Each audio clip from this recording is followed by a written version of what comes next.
اهلا وسهلا بكم في فيديو جديد مع منجز. ايه الاخبار يا جماعه؟ فيديو النهارده فيديو لولاعه زيبو. زي ما احنا شايفين من الشكل الخارجي الولاعه شكلها مختلف تماما، لان الولاعه دي مميزه جدا بان هي فيها حاجتين. الحاجه الاولى هي ان الولاعه معموله يدوي، مصنوعه يدوي. طب مصنوعه يدوي بتعرف منين يا منجز؟ بيكون ملهاش اطار حوالين الكلام، فدي نقطه بتميز الصناعه اليدويه للولاعات الزيبو. الحاجه التانية الولاعه دي سيلفر بليتد، زي ما هي مكتوب عليها كده سيلفر بليتد، يعني واخده طبقه من الفضه، وهي معموله للجنرال من الجنرالات وواخده اهداء.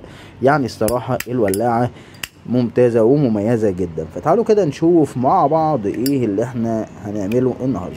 مبدئيا هنغير الحجر. لو انت عايز تعرف طريقه تغيير الحجر هتعرف ازاي تغير الحجر.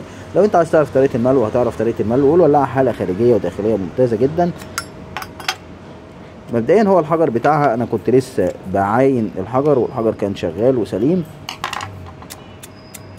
فنقطه مهمه قوي هي ليه كانت مش عايزه تتحرك، لان الحجر كان كبير بشكل مبالغ فيه، فبالتالي السوسته ضغط عليه جامد.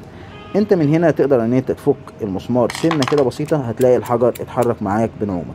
اوعى تجرب الولاعه وهي خارج الخزان بتاعها. طيب انا دلوقتي عايز اعرف اركب الحجر ازاي يا منجز. هات بقى العلبه الشقيه، لازم يكون معاك طبق، علبه، اي حاجه من الحاجات دي عشان خاطر تعرف تحافظ على الحاجات بتاعتك، مفيش حاجه تقع، مفيش حاجه تنطر، مفيش حاجه تروح بعيد. وهنجيب حجر من الحجاره، ولما تيجي تفك الغطا بتاعها السوسته بتاعت الحجر خليك حريص ان انت ما تشيلش صباعك عنها عشان السوسته ما تنطرش وتروح بعيد. الحجر زي ما قلت لك انا لسه مركب حجر. لو انت عايز تركب حجر بتدخله جوه المجرى دي خلاص وتقفل عليه. طب امتى اعرف ان الحجر خلص؟ لما يبطل يطلع شرار. هيبطل يطلع شرار معنى كده ان الحجر خلص. كده احنا الحجر بتاعنا راكب والدنيا تمام، مفيش اي مشكله.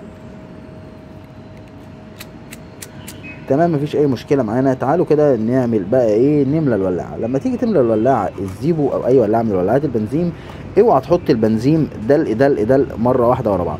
لا، لازم تكون عارف طريقه وضع البنزين. انت بتحط البنزين، لحظه بقى كده يا جماعه، بعتذر، غالبا عبوه البنزين اتفتحت. فعلا عبوه البنزين اتفتحت من تحت، محتاج ان انا اقفلها، كانت هتغرق الدنيا. تعال نشوف كده. مبدئيا بتحط شويه وتنتظر شويه لحد ما البنزين يتم امتصاصه في القطن، وبعدين تبتدي تحط شويه تاني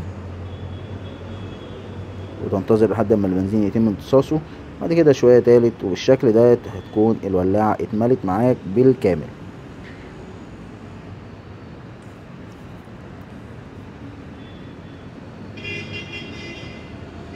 طلعها كده سيلت بنزين من كتر ما هي اتملت، وبالشكل ده الولاعه نقدر نحطها جوه الخزان مره تانية ونجرب بقى.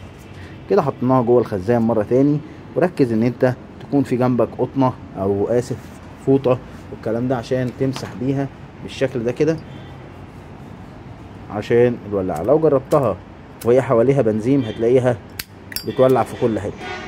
الولاعه شغاله وبكفاءه تامه ومفيش فيها ادنى مشكله. طبعا لو عجبك الفيديو متنساش دوس لايك، سبسكرايب، عرف صح ان انا اشترك في القناه، وقول لي ايه اكتر نوع العاب بيعجبك، واشوفكم فيديو جديد. ده السلام.